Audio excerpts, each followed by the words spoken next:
Hello friends, welcome back. We have just uh, developed a small application in which we have implemented download manager. Okay, we have just seen that we can use download manager to download some file by giving it the URI of the file which we want to download from internet. And for that our application must have proper permission, that is internet. And if we want to store the file which we will download at some specific location, say for example if we want to store that file in SD card, okay, so we need write external storage permission within our application.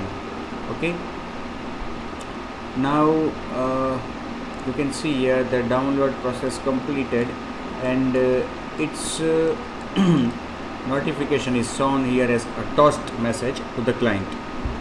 Now suppose we want to do something with the file which is downloaded, so either we can open the downloads folder, say see okay now हमने ये देखा था कि भाई हम उस file को open कर रहे थे यहाँ पे डाउनलोड्स में जाने से, यहाँ पे जब क्लिक किया ये वाला जो डाउनलोड्स का एप्लीकेशन है जिसमें हमारे सभी डाउनलोड्स होते हैं, वहाँ पे जाके हम इसको ओपन कर सकते हैं एप्लीकेशन को. ओके, तो अगर हम चाहें तो हमारी एप्लीकेशन से ही ये ओपन हो जाए, ऐसा भी हम कर सकते हैं.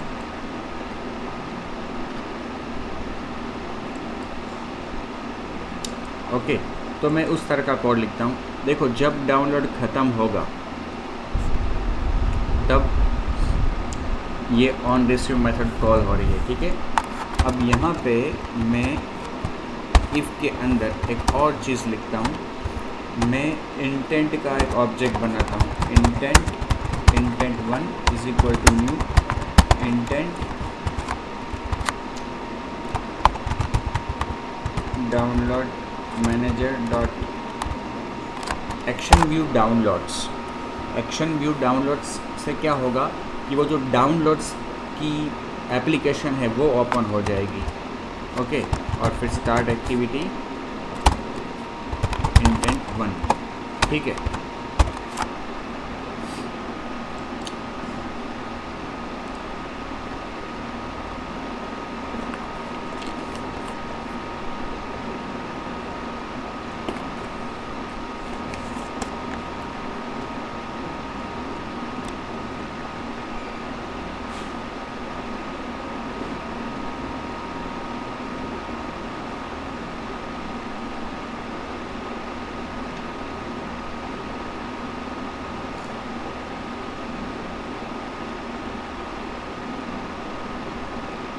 यहाँ से पहले मैं रिमूव करता हूँ जो पुराने डाउनलोड्स है उसको रिमूव कर दिया. अब इस पर क्लिक करता हूँ तो ये फ्रेश डाउनलोड अभी शुरू हुआ, और देखते हैं ख़त्म होने पे क्या होता है. टोस्ट मैसेज आएगा और नेक्स्ट ये डाउनलोड्स की एप्लीकेशन भी ओपन हो गई. और जैसा कि हम यहाँ पे देख सकते हैं, ये हमारी टेक्स्ट फाइल है वो ओपन हुई है. उसका नाम एयरप्लेन आ रहा है बिकॉज कि हमने यहाँ पे नीचे नाम चेंज नहीं किया है. ये txt फाइल है लेकिन उसका नाम हमने एयरप्लेन रखा है तो वही आ रहा है. यहाँ पे हम नेम चेंज कर सकते हैं.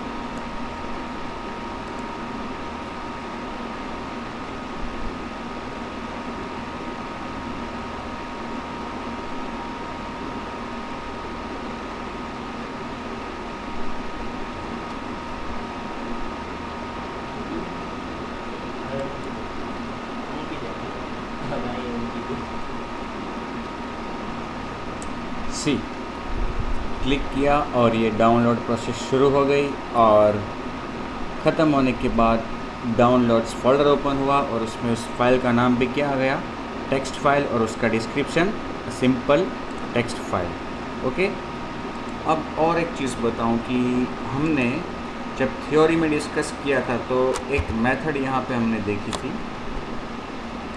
Open downloaded file.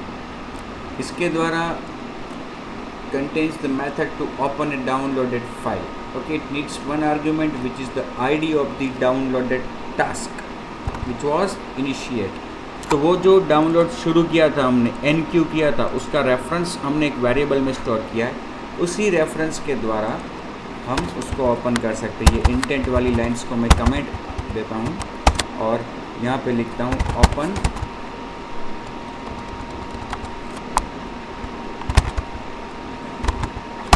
Downloaded file. The method belongs to download manager. यहाँ पे पास करता हूँ reference, but this method throws an exception, so we should handle it. Try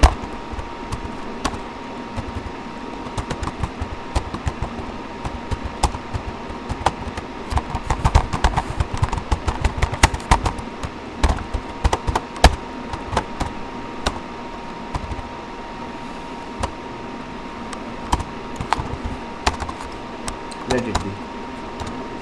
अभी हम उसको कैच के बारे में नहीं सोचते हैं। ओके, तो क्या इस मेथड को कॉल करने से जो डाउनलोड टास्क ख़त्म हुआ है वो फाइल ओपन हो जाएगी? यहाँ पे पीपीटी में लिखा है मैंने कि file will be open. So let's see.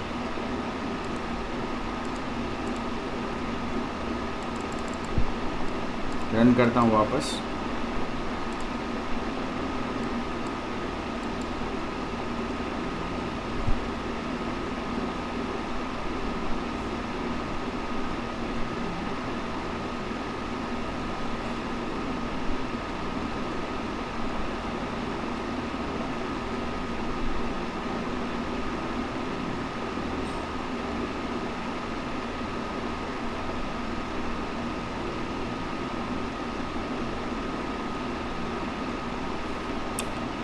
Click करता हूँ यहाँ पे GTU में।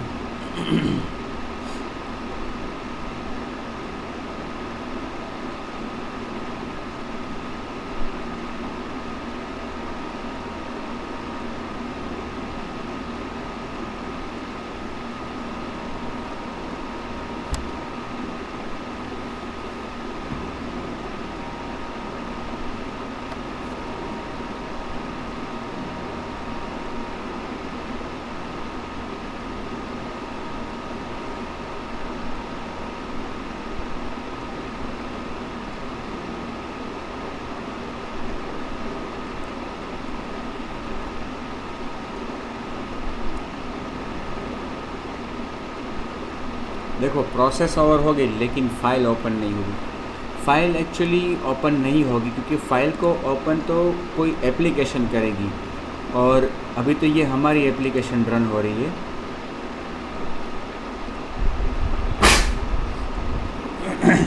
देखिए मैं आपको एक चीज़ बताता हूँ।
डाउनलोड मैनेजर जो क्लास है उसके बारे में कुछ आपको बताना चाहता हूँ। ये डाउनलोड मैनेजर क्लास हमारा, और जो हम बात कर रहे हैं वो उसकी open downloaded file, this one. Okay, अब देखो इसमें इस मेथड के बारे में थोड़ा देखते हैं।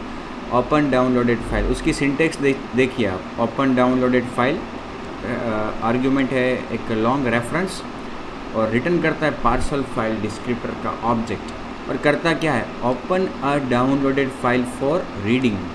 ये शब्द पे मैं बाहर रख रहा हूँ, रीडिंग, मतलब कि open a downloaded file for reading.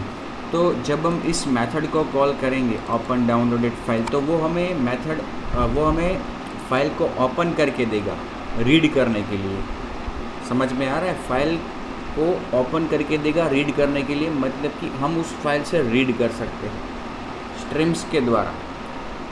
कोई फाइल का आउटपुट नहीं देगा, वो फाइल को ओपन करके देगा रीड करने के लिए। मतलब कि अगर पीडीएफ फाइल है तो वो पीडीएफ फाइल व्यू नहीं होगी, वो पीएनजी फाइल है, जेपीजी फाइल है तो वो व्यू नहीं होगी, हमें वो ओपन करके मिलेगी। हमें उसको रीड करके योग्य स्वरूप से रिप्रेजेंट करना पड़ेगा क्लाइंट को। आ रहा है समझ में? तो ये हमें क्या देगी, रीड करने के लिए फ़ाइल ओपन करके देगी। तो अगर हम उस फाइल को रीड करना चाहते हैं तो हमें उसको योग्य स्वरूप से रीड करना होगा अपने तरीके से। देखिए, अब मैं आपको एग्जांपल देता हूँ कैसे हम रीड करें। ये जो हमारा लेआउट है उसमें यहाँ पे मैं एक बटन लेता हूँ।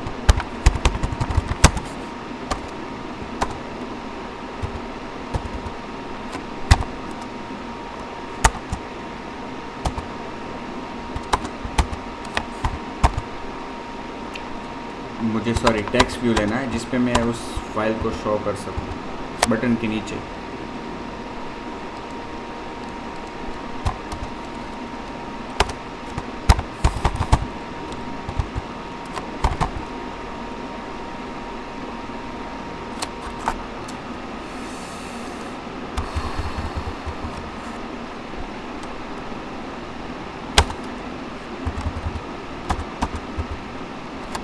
ID,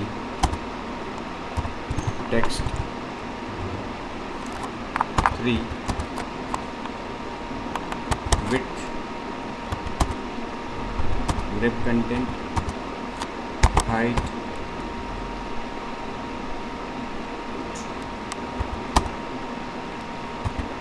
grep content, below, button 1।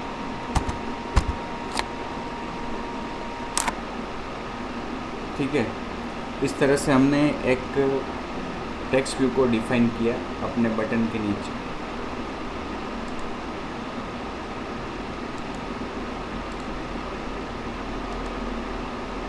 Okay, margin set कर देता हूँ।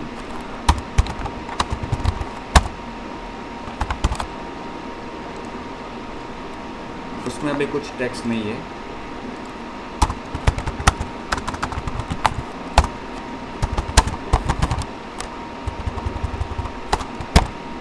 ओके, अब इस टेक्स्ट व्यू में वो जो टीएक्सटी फाइल हमने डाउनलोड की है उसका टेक्स्ट हम डिस्प्ले करेंगे। देख, टेक्स्ट व्यू को रेफर करने के लिए यहाँ पे मैं एक टेक्स्ट व्यू का ऑब्जेक्ट लूँगा, टेक्स्ट व्यू, उसको यहाँ पे मैं रिट्रीव करता हूँ। Text view is equal to text view find view by ID r.id.text3। ठीक है, अब ओपन डाउनलोडेड फाइल, ये हमें रिटर्न करता है पार्सल फाइल डिस्क्रिप्टर का ऑब्जेक्ट। Parcel file descriptor p file is equal to dm dot open downloaded file. Okay, अब इस फाइल से रीड करने के लिए मुझे क्या चाहिए, इनपुट स्ट्रीम। फाइल से रीड करना है तो फाइल इनपुट स्ट्रीम। अब यहाँ पे जावा का कॉन्सेप्ट आएगा। Okay, new parcel descriptor dot auto close input stream और वहाँ पे रेफरेंस पास करना है P file. Okay, new parcel file descriptor dot auto close input stream, ये उसकी एक स्टैटिक मेथड है जो हमें इनपुट स्ट्रीम क्रिएट करके देगी इस पार्सल फाइल डिस्क्रिप्टर के लिए। अब इनपुट स्ट्रीम मिल गया आपको, अब आपको उसमें से रीड करना है। तो पूरी फाइल अगर रीड करनी है तो यहाँ पे मैं एक बफर का ऑब्जेक्ट लेता हूँ, फ़िलहाल एम्प्टी, और एक कैरेक्टर इंटीजर ch। अब एक वाइल लूप एग्जीक्यूट करूँगा। वाइल वही जावा का कोड जो हम थर्ड सेम में डिस्कस करते थे, या फिर आप सी लैंग्वेज में अगर आपने फाइल को रीड किया है तो उसमें भी ये आपने यूज़ किया होगा, fis.read to read a single byte. Okay,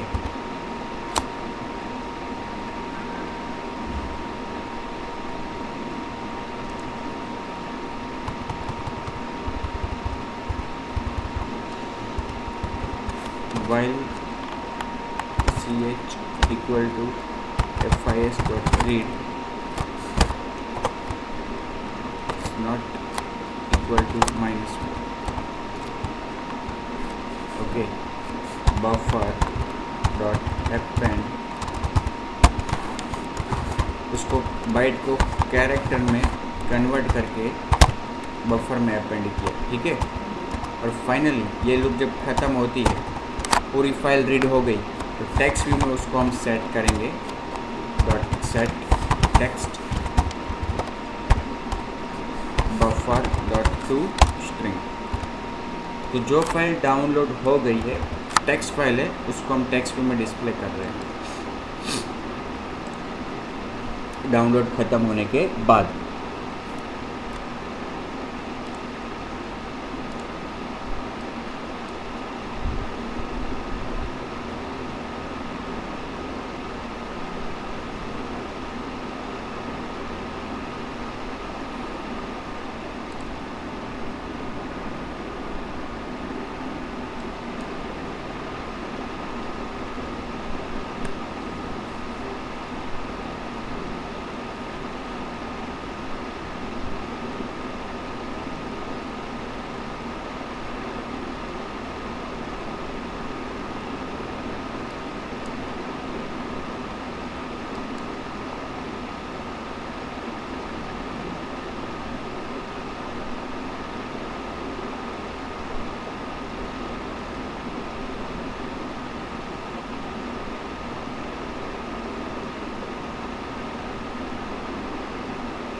not text initially not text. अब डाउनलोडिंग प्रोसेस शुरू हुई, ख़त्म होने के बाद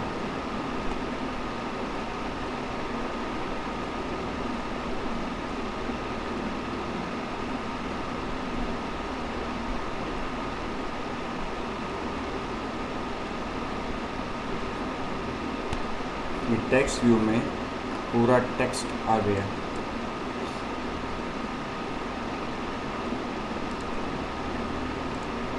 ये सब कुछ देखिए।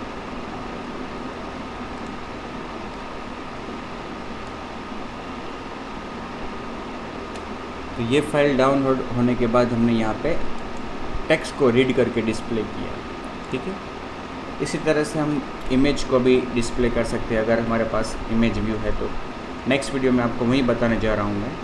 ओके, तो इस वीडियो को यहीं पे समाप्त करता हूँ।